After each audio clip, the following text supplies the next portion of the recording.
شادی کرتے وقت اللہ سے، شادی کی خوشی میں اللہ کو بھول مت جانا۔ جب شادی کرو تو آئیڈیل اپنے جو نبی ہے نا وہ دیکھو کہ حضور نے شادیاں کیسے کروائی تھی، اور وہاں ان کے گھرانے میں شادی کیسے ہوئی تھی۔ بڑی معذرت کے ساتھ پونا والوں، تمہیں امام حسین کے کربلا کے صرف 3 دن یاد ہے۔ امام حسین کی عمر 3 دن نہیں تھی، امام حسین 56 سال زندگی گزارے تھے۔ تو آپ کو جہاں کربلا کے 3 دن یاد ہے اور یاد رہنا بھی چاہیے، لیکن وہ 56 سال بھی تو یاد کرو امام حسین کے گھر میں شادیاں کیسے ہوتی تھی۔ کون سے حسینیوں، ہاتھوں میں کڑے والے، کون سے حسینیوں، کپڑے والے، کون سے حسینیوں۔ یہ مکاریت والا معاملہ نہیں چلتا۔ اصل اور سچا حسینی وہ ہے جس کو دیکھ کر دنیا پکار اٹھے۔ جب غلام کے کردار کا عالم ہے تو کربلا والے حسین کے کردار کا عالم ہے۔ نعرہ تکبیر، نعرہ رسالت، خاندان تاجدار کربلا۔ مجھے کوئی ایک ضعیف سے ضعیف ثبوت لا کے بتا دو کہ امام حسین کے گھر میں کوئی شادی ہوئی ہو اور اس میں ڈھول بجے ہوں، گانے گائے گئے ہوں، پٹاخے پھوڑے گئے ہوں، آتش بازی کی گئی ہو، مجھے بتاؤ تو صحیح۔ ایک شادی بتاؤ نا، شادیاں نہیں ہوئی تھی۔ اچھا یہ بھی یاد رکھنا، آپ یہ نہیں سمجھنا کہ وہ غریب لوگ تھے، یہ تمہاری غلط فہمی ہے۔ کربلا کے 3 دن کے فاقہ کشی کو دیکھ کے انہیں غریب نہیں سمجھنا۔ میں اس کو غریب کیوں کہوں جس کے خاندان کا صدقہ آج بھی بٹ رہا ہے۔ حق حسین، حق حسین۔ ارے غریب کسی کو نواز سکتا ہے، غریب کسی کو نواز سکتا ہے، غریب کسی کو نہیں نواز سکتا ہے۔ ارے حسین کتنا بڑا غریب نواز ہوگا جس کی نسل میں غریب نواز ہوگا۔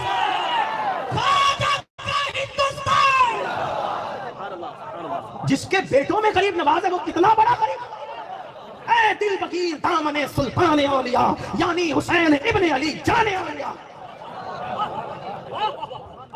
بہت مالدار لوگ تھے وہ۔ میں نے لوگوں کو کہا بھی، محرم شریف میں کہا، میں نے کہا کہ تم سے کہتا ہوں، مالیگاؤں میں بھی کہا تھا، لکھنؤ میں بھی کہا تھا، ابھی اونا والوں سے کہتا ہوں، تمہارے یہاں جو فیکٹری کا مالک ہوگا یا پورے اونا میں سب سے بڑا مالدار مسلمان ہوگا، اس کے دروازے بھکاری جائے تو وہ کتنا دے سکتا ہے؟ بولو بھائی، 10 روپے، 50 روپے، اور اگر کچھ زیادہ لوگ بیٹھے ہو تو 100 روپے نکالے گا، اس سے زیادہ نہیں دے۔ اور اگر اور زیادہ دے دے تو آخری نوٹ ہندوستان میں اس وقت تو 2000 ہی تھی، 2000 کی نوٹ۔ اس گلابی کو پانے کے لیے کتنے کانے کھانے لوگوں نے منہ کی اور کس طرح سے لوگوں نے جرائم کیے۔ اللہ رحم فرمائے۔ میں سیاسی آدمی نہیں ہوں اس لیے میں کوئی تبصرہ نہیں کرتا، لیکن بہرحال اتنا بڑی نوٹ سب سے زیادہ آخری ابھی ہمارے یہاں صرف 2000، وہی نکال کے دیکھنا۔ اور اگر آج دے دیا تو شاید مہینے بھر تک کے پھر شاید دینے کی ہمت نہ ہو کسی کو، ہے نا؟ یہی ہے میرے حسین کے گھر کا حال۔ اگر ایک دن میں 3 سائل آ جائیں، کسی کو 50,000 دیا جا رہا ہے، کسی کو 10,000 دیا جا رہا ہے، اور وہ بھی معذرت کے ساتھ کہا جا رہا ہے کہ آج اتنا ہی اتنا لے لو بابا، اس سے زیادہ ہوتا تو اور ہوتا کرتا۔ کبھی 100 بکریاں دی جا رہی، کبھی 300 بکریاں دی جا رہی ہے، پوری روایتیں اٹھا کر کے پڑھیں۔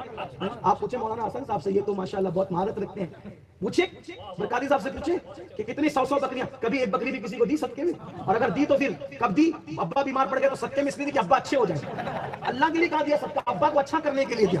بیٹے کا نام کہا، حالانکہ اس میں بھی دے سکتے، کوئی منع نہیں ہے، بلکہ فرمایا کہ اپنے بیماروں کا علاج صدقے سے کرو۔ لیکن اس وقت میرے امام کے گھر میں کوئی بیمار نہیں تھا، خالص اللہ کے لیے بکریاں اٹھا کر کے۔ یہ حال ہے، بولو یہ غریب لوگ کر سکتے ہیں؟ اتنے مالدار تھے مولا اس، لیکن اتنے مالدار ہونے کے بعد بھی کبھی شادی میں ڈھول بجا؟ آج تو جب تک ڈی جے نہ بجے تب تک شادی سمجھتے ہی نہیں۔ بولو نا اس ڈی جے سے کتنا نقصان ہو سکتا ہے، اس کے دھمک دھمک کی آواز سے کوئی بیمار کی جان جا سکتا ہے نا؟ نہیں ہو سکتا۔ جو مذہب، توجہ کرنا، اپنے مذہب کی تعلیم مسلمان خود نہیں سمجھتے۔ جو لوگ اسلام کو گالیاں دیتے ہیں وجہ کیونکہ ان کو اسلام کی تعلیم پتہ نہیں۔ جس دن لوگوں کو اسلام کی تعلیم پتہ چل جائے غلط فہمیاں ختم ہو جائیں، کیونکہ لوگ ہم کو دیکھ کے اسلام سمجھ رہے، قرآن دیکھ کر نہیں۔ اپنے مذہب کی تعلیم کیا ہے؟ اگر کوئی سو رہا ہے تو اتنی زور سے قرآن مت پڑھو کہ اس کے سونے میں خلل آئے۔ جب لوگوں کی نیند میں خلل سے روکنے کے لیے قرآن کو بلند آواز سے پڑھنے سے روک دیا گیا۔ کوئی سو رہا ہے اتنی زور سے سلام مت کرو کہ اس کی نیند میں خلل آئے، اتنی آواز سے کرو کہ جاگتا ہو تو سن لے، سو رہا ہو تو اس کی نیند میں خلل نہ آئے۔ یہ سنت نہیں ہے۔ جو مذہب سلام کو بلند آواز سے سونے والے کے پاس منع کرے، جو مذہب تلاوت قرآن کو بلند آواز سے کرنے سے منع کرے، اس مذہب میں شادیوں میں ڈی جے کی اجازت کیسے ہو سکتی ہے؟ کیسے ہو سکتی ہے؟ لوگوں کی نیند خراب کر رکھی ہے، لوگوں کا جینا حرام کر رکھا ہے۔ پہلے لوگ یہ فکر کرتے تھے کہ کہیں گھر خریدنا ہے کہیں گھر خریدنا ہے تو مسلمان کے پڑوس میں خریدو، سکون رہے گا، درد میں کام آئے گا، سکھ دکھ کا ساتھی بنے گا، یہ فکر تھی پہلے۔ اور آج مسلمان بھی مسلمانوں کی بستی میں رہنا پسند نہیں کرتا کہ یار یہاں تو بڑی گندگی ہوگی، یہاں تو بڑے لڑائی جھگڑے ہوں گے، قسم قسم کی گالیاں سننے کا ماحول ہوگا۔ یہ صورتحال ہے۔ دیکھو تو صحیح کیا تھے، کتنی بلندی پر تھے اور کتنے نیچے آ گئے۔ تو شادی کرتے وقت بھی اللہ سے ڈرو۔ اب اس کے لیے بھی بہت ساری تفصیلات ہیں۔ ایک تفصیل یہ ہے کہ جب رشتہ ڈھونڈنے نکلیں تو بھی اللہ سے ڈریں۔ کس سے رشتہ کریں، یہ بھی ایک موضوع ہے، رشتہ کس سے کریں۔ اب ہر برادری والا اپنی برادری میں حضرت آگے کھڑے ہو جائیں۔ حضرت بھائی کبیر حضرت العلامہ حضرت علامہ مولانا محمد شاکر علی رضوی نبی صاحب تشریف لائے، نعرہ تکبیر سے استقبال کر لیں۔ نعرہ تکبیر، نعرہ رسالت، نعرہ حیدری، حضور داعی کبیر، عطائے حضور مفتی اعظم ہند۔ دیکھو دیکھو کون آیا،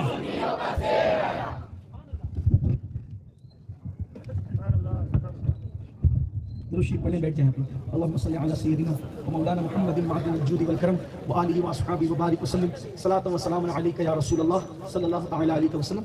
تو نکاح کرتے وقت بھی اللہ سے ڈرو، نکاح کے بعد بھی اللہ سے ڈرو۔ اللہ تعالیٰ ہم سب کو توفیق عطا فرمائے۔ ہماری محفل کے خصوصی خطیب تشریف لا چکے ہیں، ہمارے قائد، ہمارے امیر، جن کی خطابت زمانے میں انقلاب برپا کر چکی ہے، جن کے خوبصورت جملوں نے انگریزوں کے دلوں کو بھی متاثر کیا، اپنے اور بیگانوں کے دلوں کو متاثر کیا ہے۔ ایسا خطیب آج ہمارے شہر اونا میں موجود ہیں، اور چونکہ ہم لوگ خود حضرت ہی سے سیکھ کر آپ کی خدمت کرتے ہیں، اس لیے میں حضرت کے اور آپ کے درمیان حائل نہیں رہنا چاہتا۔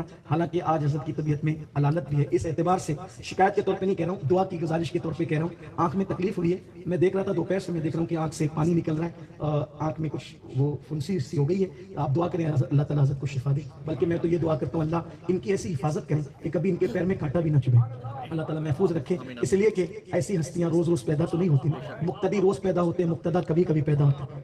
سورج روزانہ نکلتا ہے لیکن عید کا سورج کبھی کبھی طلوع ہوتا ہے، چاند روزانہ طلوع ہوتا ہے لیکن ہلال عید کبھی کبھی طلوع ہوتا ہے۔ تو اسی طرح ایسی ہستیاں کبھی کبھی دنیا میں جلوہ گر ہوتی ہے۔ اللہ سے دعا ہے اہل سنت کی تمام ایسی ہستیوں کو اللہ ہمارے خیر عطا فرمائے، بالخصوص ہمارے قائد، ہمارے امیر کو اللہ دراز عمر خیر نصیب فرمائے۔ میں اپنی گفتگو کو یہیں پہ مکمل کرتا ہوں اس دعا کے ساتھ، اگر کوئی غلطی ہو گئی ہو اللہ تعالیٰ معاف فرمائے، اور ہمارے محسن بھائی جن کی شادی کے موقع پہ یہ محفل ہے، اللہ سے دعا کرتا ہوں کہ اللہ جو محبت بی بی پاک اور مولا علی کے درمیان تھی، اللہ اس محبت کا صدقہ ان کی زندگی میں عطا فرمائے، اور ہم سب کو عمل کی توفیق عطا فرمائے۔ گفتگو کے درمیان کوئی غلطی تو اللہ معاف فرمائے۔ وما علینا الا البلاغ۔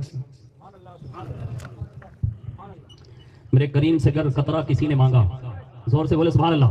میرے کریم سے گر قطرہ کسی نے مانگا، میرے کریم سے گر قطرہ کسی نے مانگا، دریا بہا دیے ہیں، دردے بہا دیے ہیں۔